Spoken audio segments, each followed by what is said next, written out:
চিকেনের রেসিপিটা এইভাবে বানালে স্বাদ কিন্তু হবে দ্বিগুণ। আর এই চিকেনটা শুধু ভাতের সাথেই নয়, ফ্রাইড রাইস, পোলাও, লুচি, পরোটা সব কিছুর সাথেই খেতে বেশ ভালো লাগে। নমস্কার বন্ধুরা, কিচেন অপশনটাই চ্যানেলে আপনাদের স্বাগত। আমি এখানে 500 গ্রাম চিকেন ভালো করে ধুয়ে পরিষ্কার করে নিয়েছি। এর মধ্যে দিয়ে দিলাম 2 চামচ মতো ভিনিগার, আর দিলাম পরিমাণ মতো লবণ, পরিমাণ মতো হলুদ। এবার দিয়ে দেব আদা, লঙ্কা এবং রসুন বাটা। এখানে আমি 1 ইঞ্চি আদা, একটা গোটা রসুনের অর্ধেক আর 8 থেকে 10টা কাঁচা এবং পাকা লঙ্কা মিশিয়ে বেটে নিয়েছি। এবার দিয়ে দেব একটা টমেটো বাটা। 3 চামচ টক দই আমি আগে থেকেই ফেটিয়ে রেখেছিলাম, সেই দইটাকেও দিয়ে দিলাম। আর 10টা মতো কাজু, আর তার সাথে 2 চামচ মতো পোস্ত বেটে রেখেছিলাম, সেটাও দিয়ে দিলাম। এখন মাংসটাকে বেশ ভালো করে সব কিছুর সাথে মেখে 1 ঘন্টার জন্য রেস্টে রেখে দেব। আমি আপনাদের এখানে 1 ঘন্টা পর দেখাচ্ছি। কড়াইতে বেশ খানিকটা তেল বসিয়ে দিয়েছি। তেলটা গরম হয়ে গেলে নুন হলুদ মাখিয়ে রাখা আলুগুলোকে ভাজার জন্য দিয়ে দেব। তবে এই রেসিপিতে আলুগুলো না দিলেই বেশি ভালো হয়।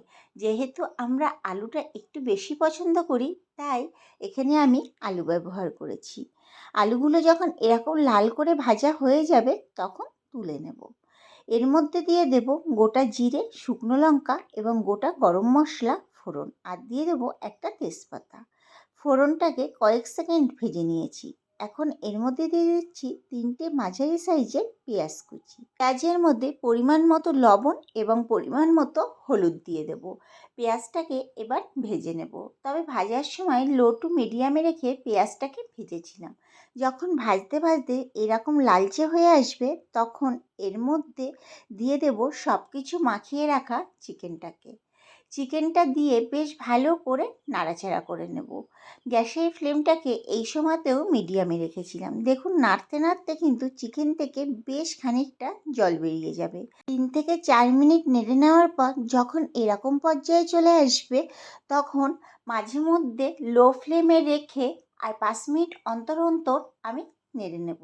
যেহেতু এর মধ্যে কাজু বাদাম আর পোস্ত দেওয়া হয়েছে, এর জন্য খুব তাড়াতাড়ি ঘন হয়ে তলা থেকে লেগে যাওয়ার ভয় থাকতে পারে।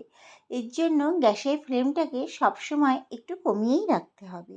আর এই জলেই কিন্তু চিকেনটা বেশ সুন্দরভাবে সিদ্ধ হয়ে যাবে। এখন এর মধ্যে দিয়ে দেব কিছু গুঁড়ো মশলা।